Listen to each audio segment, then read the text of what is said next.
Genesis chapter 16.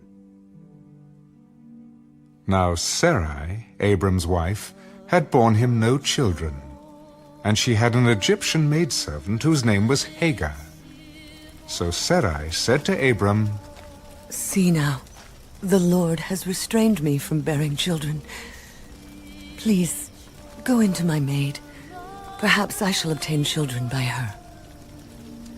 And Abram heeded the voice of Sarai. Then Sarai, Abram's wife, took Hagar, her maid, the Egyptian, and gave her to her husband Abram to be his wife, after Abram had dwelt 10 years in the land of Canaan. So he went in to Hagar, and she conceived. And when she saw that she had conceived, her mistress became despised in her eyes. Then Sarai said to Abram, "My wrong be upon you. I gave my maid into your embrace, and when she saw that she had conceived, I became despised in her eyes. The Lord judge between you and me." Indeed, your maid is in your hand. Do to her as you please. And when Sarai dealt harshly with her, she fled from her presence.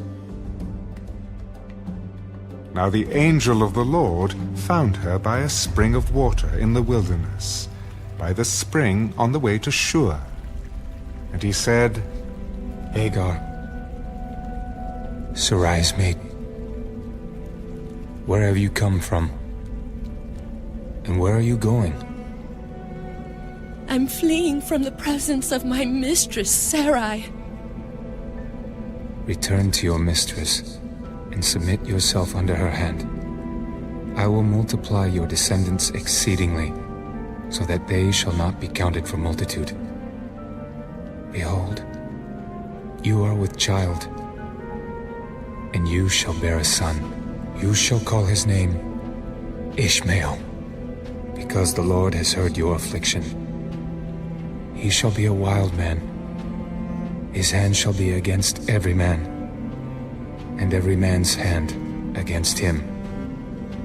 And he shall dwell in the presence of all his brethren." Then she called the name of the Lord who spoke to her, "You are the God who sees." For she said, "Have I also here seen him who sees me?" Therefore the well was called Beer-lahai-roi. Observe, it is between Kadesh and Bered. So Hagar bore Abram a son. And Abram named his son, whom Hagar bore, Ishmael. Abram was 86 years old when Hagar bore Ishmael to Abram. Genesis chapter 17. When Abram was 99 years old, the Lord appeared to Abram. "I am Almighty God. Walk before me and be blameless, and I will make my covenant between me and you, and will multiply you exceedingly." Then Abram fell on his face, and God talked with him. "As for me, behold, my covenant is with you, and you shall be a father of many nations. No longer shall your name be called Abram, but your name shall be Abraham, for I have made you a father of many nations. I will make you exceedingly fruitful, and I will make nations of you, and kings shall come from you. And I will establish my covenant between me and you and your descendants after you in their generations, for an everlasting covenant, to be God to you and your descendants after you. Also I give to you and your descendants after you the land in which you are a stranger, all the land of Canaan as an everlasting possession, and I will be their God. As for you, you shall keep my covenant, you and your descendants after you throughout their generations. This is my covenant which you shall keep, between me and you and your descendants after you. Every male child among you shall be circumcised, and you shall be circumcised in the flesh of your foreskins, and it shall be a sign of the covenant between me and you. He who is 8 days old among you shall be circumcised, every male child in your generations, he who is born in your house, or bought with money from any foreigner who is not your descendant. He who is born in your house, and he who is bought with your money, must be circumcised. And my covenant shall be in your flesh, for an everlasting covenant. And the uncircumcised male child, who is not circumcised in the flesh of his foreskin, that person shall be cut off from his people. He has broken my covenant. As for Sarai, your wife, you shall not call her name Sarai, but Sarah shall be her name. And I will bless her, and also give you a son by her. Then I will bless her, and she shall be a mother of nations. Kings of peoples shall be from her.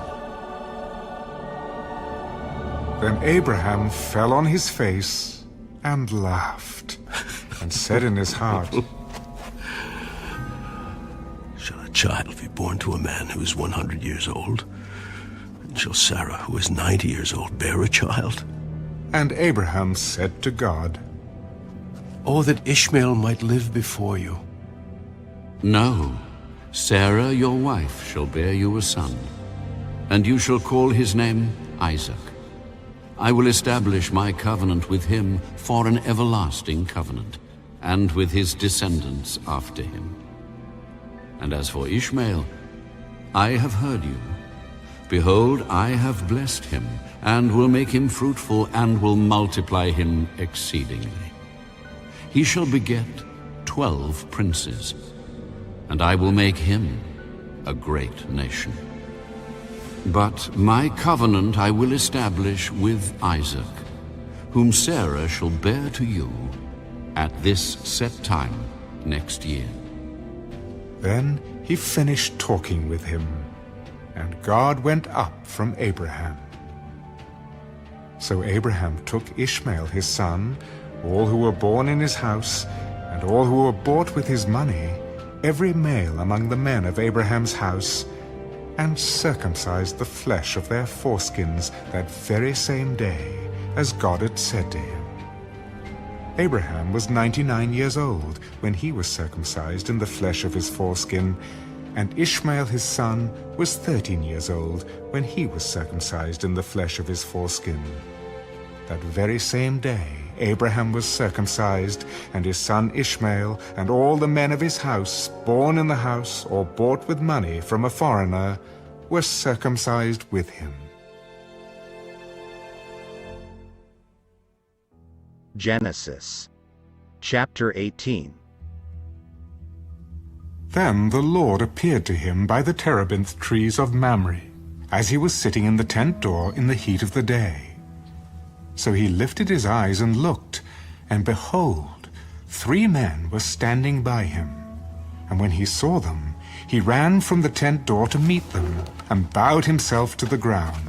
My lord, if I have now found favor in your sight, do not pass on by your servant. Please, let a little water be brought, and wash your feet, and rest yourselves under the tree, and I will bring a morsel of bread that you may refresh your hearts. After that you may pass by, inasmuch as you have come to your servant. Do as you have said. So Abraham hurried into the tent to Sarah, and said, Quickly make ready 3 measures of fine meal, knead it and make cakes. And Abraham ran to the herd, took a tender and good calf, gave it to the young man, and he hastened to prepare it. So he took butter and milk and the calf which he had prepared, and set it before them. And he stood by them under the tree as they ate. Then they said to him, Where is Sarah, your wife? Here, in the tent. I will certainly return to you according to the time of life. And behold, Sarah, your wife, shall have a son. Sarah was listening in the tent door, which was behind him.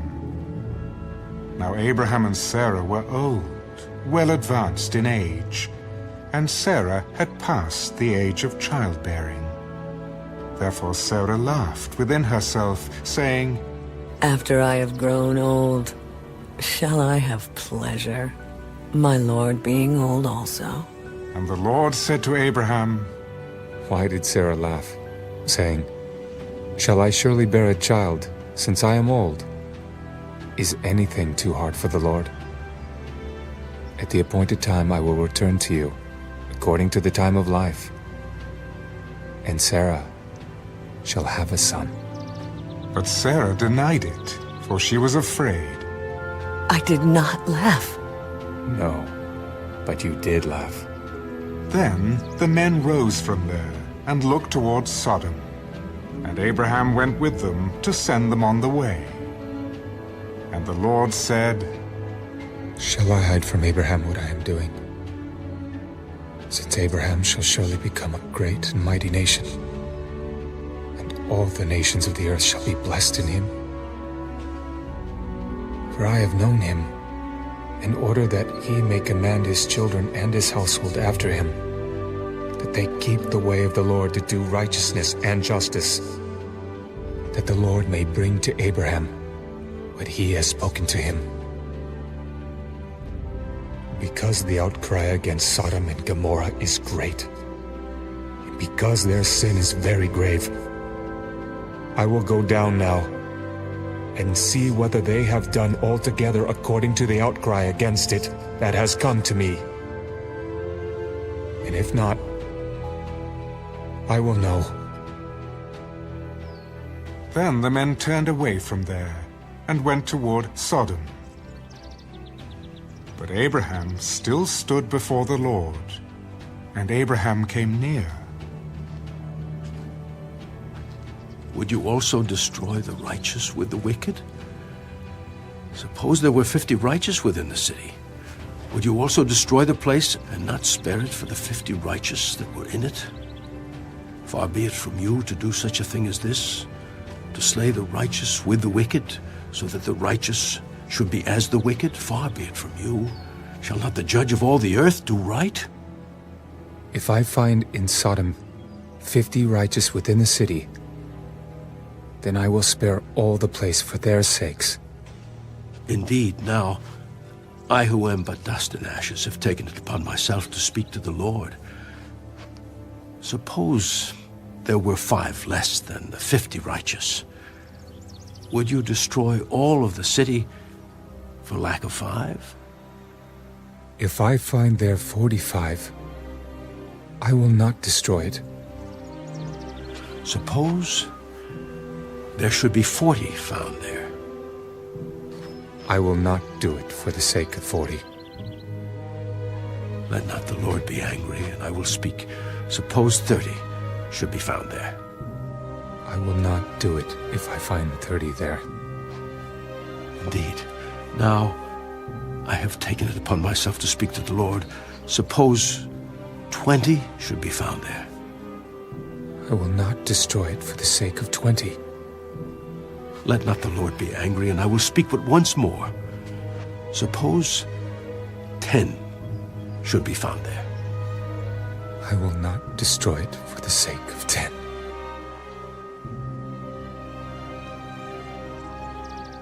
So the Lord went his way as soon as he had finished speaking with Abraham. And Abraham returned to his place.